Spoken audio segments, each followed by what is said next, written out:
Hey there everyone, that sexy nerd is back again. And I can't help but be a little sad for you everyone. House of the Dragon is finally over. But at least you guys got my reaction to the ending of this last episode. Poor Lucerys, man. This was the event I was warning you all about. This may not be the most horrific event, but it is the event that starts off the Civil War. It is brutal. Like, the poor dragon got torn to pieces. So yeah, really, there's not much I'm gonna say about the scene right now. I'm just gonna let it speak for itself. Yeah, it will be edited, but hopefully you'll be able to catch my full-length reactions once I announce my Patreon, which should be soon. I will be working on that once I am done with it. Once all the side stuff that I'm doing for this channel is over. Once I'll be doing that, I'll be looking into my Patreon. So, with that out of the way, let's just get into the reaction. And remember, please like and subscribe if you want to see more sexy and nerdy content. Now, let's do this thing, y'all. Here we are. This is it. The moment.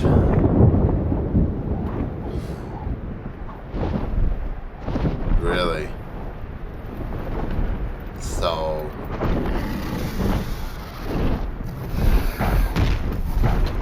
okay.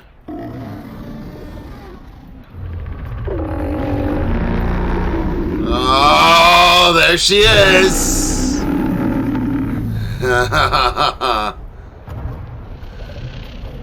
Yeah, you know who that is.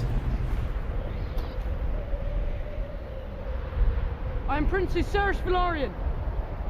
I bring a message to Lord Boris from the Queen. Oh, this is the moment I've been dreading. Prince Lucerys Velaryon. Oh boy! Son of Princess Rhaenyra Targaryen. Oh boy. The wrong person. Lord Boros. I brought you a message from my mother, the Queen. Yet earlier this day, I received an envoy from the king. Which is it? King or queen? The House of the Dragon does not seem to know who rules it. What's your mother? Mm-hmm. Where's the bloody maester?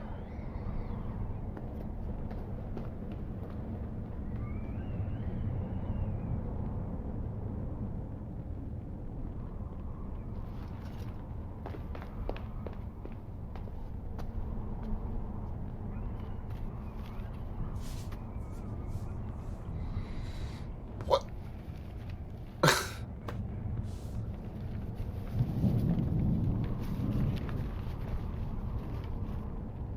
Mind me of my father's oath. Yes. King Aegon at least came with an offer. My swords and banners for a marriage pact. If I do as your mother bids, which one of my daughters will you wed? Oh boy. I'm not free to marry. I'm already betrothed. Why can't... You know what would have been a really good counter offer? If Rhaenyra had come by with a marriage proposal for the baby. I know it would be weird, but either Aegon or Viserys, they could have betrothed him to one of Baratheon's daughters. I'm sure he would have taken that as well. Go home, pup. And tell your mother that the Lord of Storm's End is not some dog that she can whistle up at need to set against her foes. Right from the books. I shall take your answer to the Queen, my lord.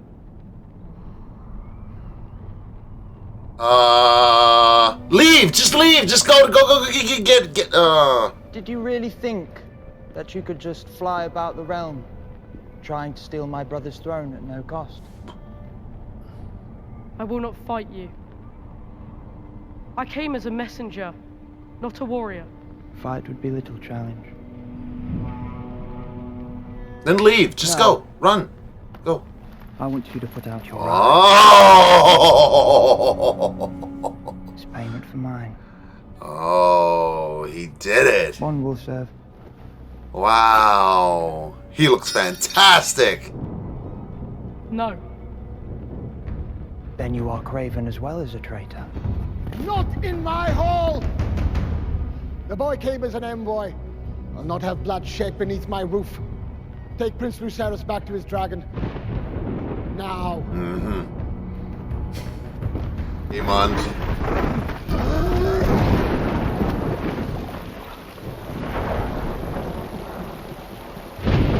Oh, that's ominous. Oh boy. Sylvester! Here we go.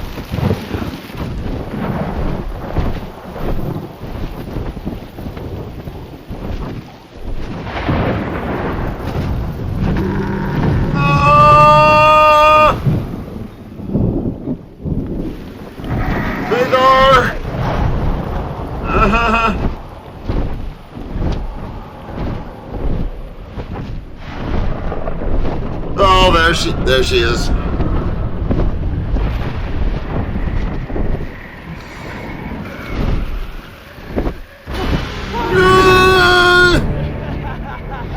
Oh, really? You can't hear him. Oh!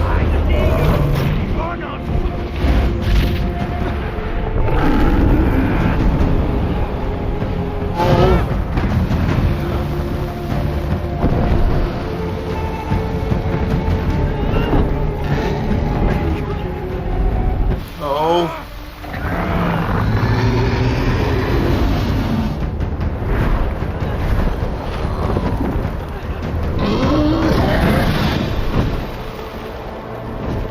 No, stop not looking. You should have stayed in there.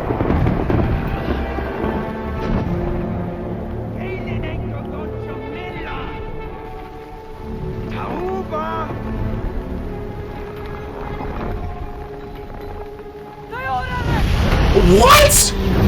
What are you doing?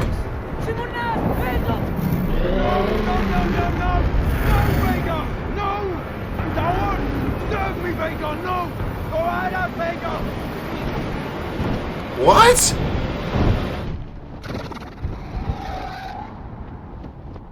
Oh my god.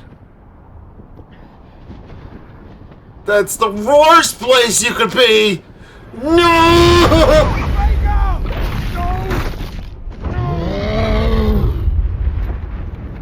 Oh! Oh my god, Lord! You're gonna be happy. Smile, smile! Damn it.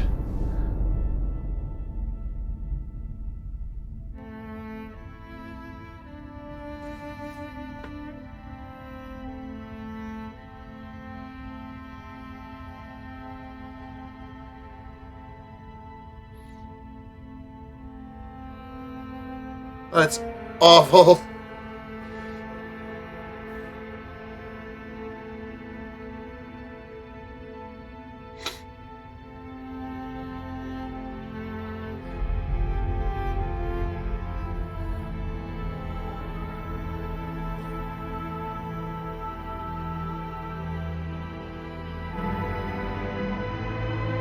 Yeah, angry. She's gonna be angry. Yeah. Yes. Yes. Yes!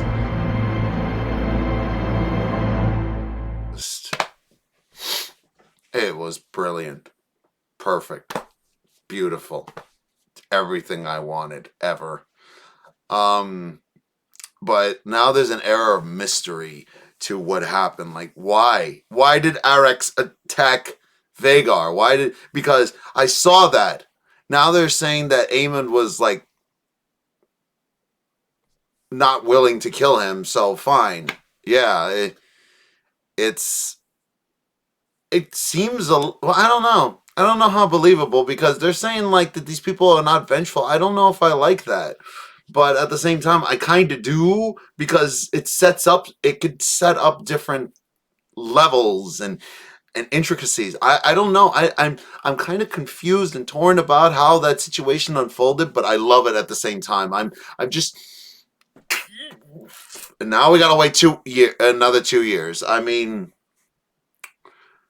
just Laris didn't even show up, and there's nobody from the play. That's what they did. I love the way they did that. The Green Council was all there, and then this is basically the Black Council. So that's perfect. So I want to know how they'll continue this show because, man, I mean, I've been hearing again that there's a lot of things that might be out of their control. Because I mean, there's going to be a lot of it's going to require like a lot. The battles that occur during this war that is coming is basically the you know every battle is important. You can't skip over them like they did in that TV show Rome. You can't skip over these battles. They're all very important.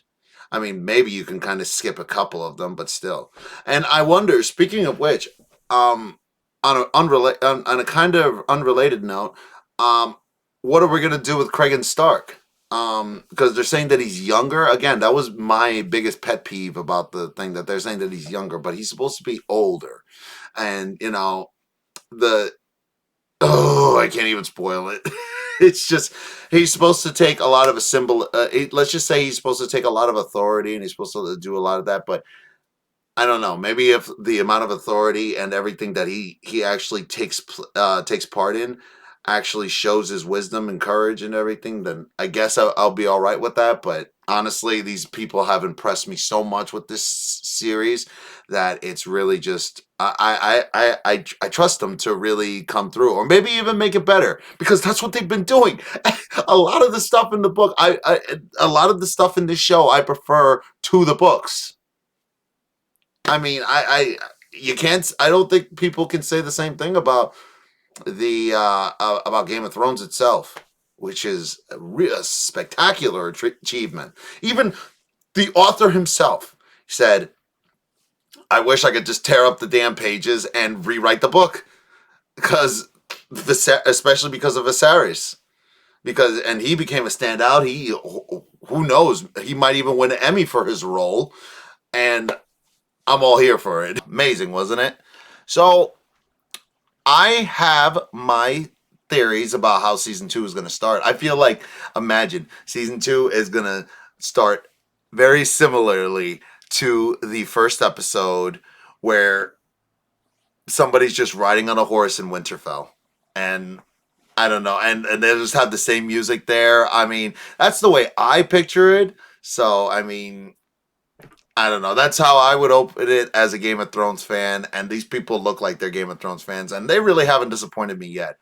I am just so excited for season 2. But we probably won't get it until 2024.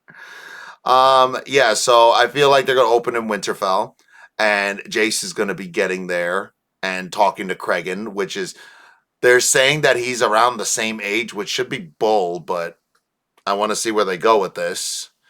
So I'm really interested in that. And what was the other dragon that was flying to? Was it Melee's? I'm not sure, but we had a whole bunch happening this episode, and we're finally people have been saying that Rhaenyra has been made out to look like an angel in this show, and I am so disagreeable in that. I'm like, are you kidding me? Allison did, they actually did make Allison a little bit sympathetic because some of the shit that she was dealing with Rhaenyra was legit. At least when they were younger. When they were older, Allison was just a bitch. I'm very sorry. I know you people have been getting on me for ripping into Allison, but as much as I like her character and as much as I like her actor, she's still a bitch. And I told you she was going to be a bitch. I've always said that was never going to change, honey. So that was never going to change. So I honestly, thinking about everything, I feel like this show should be at least about 3 seasons. That's at least should be sufficient enough But I don't know. I'm not one of these show writers. And again, there's going to be a hell of a lot of stuff that is going to be included in this in this episode. I mean, in this upcoming in this next season. And also that is also the my main concern about the next 2 seasons. It's going to be nonstop battles. Let's just get out of the way. It's going to be nonstop battles. This is all going to be held in the battlefield, and I mean, I guess that is possible because they did. That's what basically Game of Thrones was. It was basically the War of the Five Kings, but it was not a destructive conflict like this one was. Not like towns getting blown off the map. There are towns that get wiped off the map and are never seen again after this. After this war, there are families that are completely wiped out. Strong. How strong will be completely wiped out. Trust me. Just because Aemon doesn't know how to control his freaking dragon, basically. And I know, this is going to be a whole spoilers. I'm putting spoilers in the video, but yeah, Aemon, Aemon, again, as I've been saying, Aemon is going to be a problem. And he's already started. I don't care what you say about that whole scene. Eamon is still responsible for the whole thing. I mean, yeah, they made it a little sympathetic. It's like, no, I didn't mean to. You're still in control of a freaking nuclear weapon, and you're 22 years old, I believe. No, actually, no.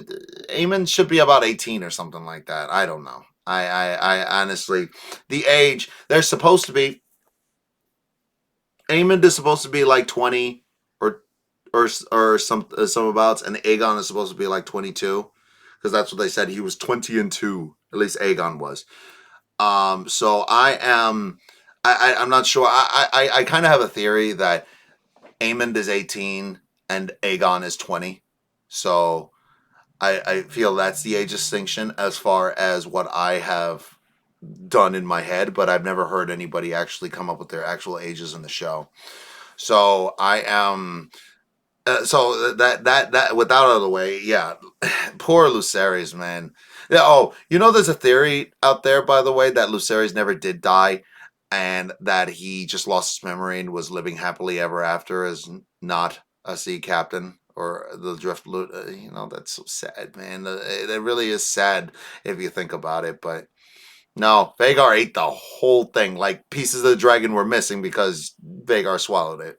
Seriously, she ate that. She ate him. But that whole scene was just absolutely. Speaking of which, remember even when I said when people, if you're ever flying away from an enemy and you're in the clouds, never fly up in the clearing. Never fly up that high because they'll be able to easily spot you. I know I didn't cover this scene in my reaction, but we got to talk about Vermithor. Vermithor, why the hell is he kept in a damn cave? But they're saying that he's waiting or just chilling. I don't know. I feel like Vermithor would be chilling in like some cave or whatever, but Vhagar was flying around as far as they, you know, there's a lot of unanswered questions, and there could be a lot of issues that were coming out of probably Vhagar just flying around the world unchecked. But again, what the hell can these people do? They can't stop him. I don't know. But it's really convenient that Vermithor was not allowed to roam free. And I mean, the person he goes to. Okay, let me explain it first. I'll explain it first to you guys. Vermithor was Rhaenyra's grandfather's, basically Viserys and Daemon's father's dragon. And he's almost the largest dragon in there. If Vhagar didn't exist, he would be the largest dragon. He's almost as big as Vhagar, almost as old as Vhagar. He was born a little bit after Vhagar, like after Aegon's conquest, I believe. So yeah, it's a pretty damn old dragon, probably 100-year-old dragon. So, and it's also vicious to boot. Vicious. And yeah, the person that he goes to may or may not be worthy. Wink. Wink. Wink. That's all I'm saying about that. But yeah, I'm really excited to see where the hell they go. But we also I want to, again, I'm going into spoilers for this, but we also have to talk about the wild dragons because they teased them in this last episode, and because Damon mentioned the wild dragons, and I wonder if they're going to change it up a little bit because I could never understand the significance of the cannibal being in there, and it's like, oh, he eats baby dragons, oh, and I guess the only reason why the cannibal is there is for future reference for why the dragons, go kaput. So, but I feel like they should change it around for the cannibal to actually have more of a presence. Maybe they could focus more on the ground troops, like be focus more on the dragons. Maybe they could spend a couple episodes on that, but I don't know if they want to pad the show and at least still make it interesting. Make the whole finding of the dragon seeds and the taming of the wild dragons a whole thing. Make it really important. Hopefully that can be really interesting because again, some of these people who tame these dragons are of questionable birth. Some of them might not even be Targaryen. Wink, wink, wink. Yeah. But yeah, I can't wait to meet the wild dragon. I can't wait to meet Sheep Stealer. I can't wait to meet the cannibal. Um, and let's not and also the dragon seeds. The dragon seeds. I will. You know what? I'll spoil it here. They're basically Targaryen bastards. They're and Daemon starts recruiting them to start fighting in the war, and that's where they'll get more of their strength from, and that's why they'll mostly be dominating the war. But soon things will take a turn for the worst, and they could just use use the entirety of season 2 to just build on that. There's so many directions they can go, and that's probably why it's going to take so long. I don't even think it'll come out in 2024. I'm not going to try and jinx it, but it'll probably take a lot longer than that, barring bull crap that happens in our real world. Because we can't have nice things, because stupid people in the world want to ruin it for us. But what are you going to do? Anyway, enough ranting from me.